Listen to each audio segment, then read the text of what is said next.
Okay, let's talk about Melania Trump. Donald Trump's wife, Melania Trump, spoke on the first night of the Republican National Convention, and she copied part of her speech from Michelle Obama in 2008. There is nothing ambiguous here. We have the video. It's the same damn thing. She was praised for the speech, which at least partially wasn't hers. Here is the overlapped video for effect, so you can see how it is basically the same minus a word or two. You will hear overlapped yesterday's Melania Trump speech and the 2008 Michelle Obama speech, and let's listen together. The values that you work hard for what you want in life. For what you want in life. That your word is your bond. That you do what you say you're going to do. Keep your promise. That you treat people with dignity and respect, because we want our children and all children in this nation to know that the only limit to the height of your achievements is the reach of your dreams and your willingness to work hard for them. Yeah. At least she delivered the lines with an Eastern European accent. That is different in some way, right? Yeah, the delivery was slightly different. However, the teleprompter reading skills, not up to speed. Later in the speech, she went on to say that we have nothing to fear but fear itself, and then closed out by talking about how she has a dream, and then mentioned one small step for man, one giant leap for mankind. No, she didn't really, but she might as well have. And so then the question is, who do you blame? Do you blame the speechwriter? Well, that makes sense. But prior to giving the speech, Melania told Matt Lauer of NBC that she claims she wrote it with as little help as possible and went over it only once before the event. Yeah, the going over it only once before the event, I believe. How little help was possible is something I am doubting a little bit more. You don't need to go over it that much when it's material other people have delivered, I guess. Well, as little help as possible could still mean that someone else wrote the whole thing, right? Yeah, no, that's true. And the Trump campaign initially denied that there was anything copied, but then also said that the speech and the team that wrote the speech pulled elements from many speeches. And then they said they are not going to be firing anybody over this, although former Trump campaign manager Corey Lewandowski said someone should absolutely be fired.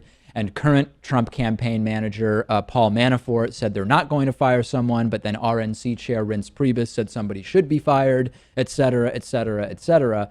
How else can you explain this, right? I mean, you know how people say, if you give 1,000 monkeys 1,000 typewriters, they will eventually rewrite the works of Shakespeare, because there's just no other way. They will eventually come across something that is the same as the works of Shakespeare.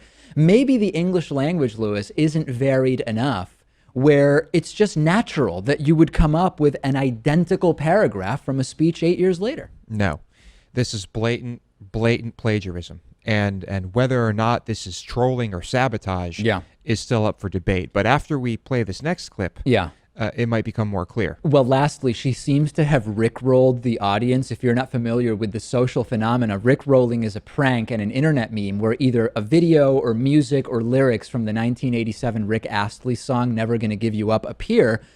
Most famously, the line is never going to give you up, never going to let you down. And listen to this unusual moment in the Melania Trump speech. If you want someone to fight for you and your country, I can assure you, he's the guy.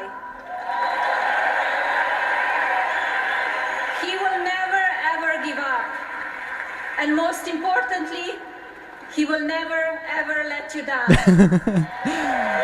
Somebody, I think, may have pulled one of the most subtle and amazing pranks on Melania Trump, maybe in the history of convention speeches here. Whoever wrote this is trolling the people they wrote it for.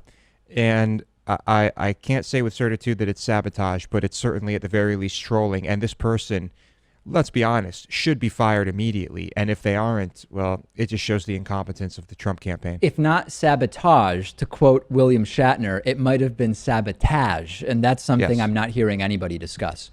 I've talked about how people of all ages, but particularly millennials, are owning cars less and participating more in the sharing economy. And one of the more popular options is Zipcar, which gets you a car when you want it, when you need it. They offer all sorts of cars, SUVs, hybrids, whatever you need. It includes insurance and it includes gas. You just pay for the time that you actually use the car. And you can reserve the car online from your smartphone over the phone. Then you unlock it with your Zip card. Each car share member reduces their personal CO2 emissions by between 1,100 and 1,600 pounds per year. For our audience, Zipcar is offering $25 of free driving credit if you sign up at joinzipcar.com/David. Support our show, reduce your carbon emissions and your spending on cars.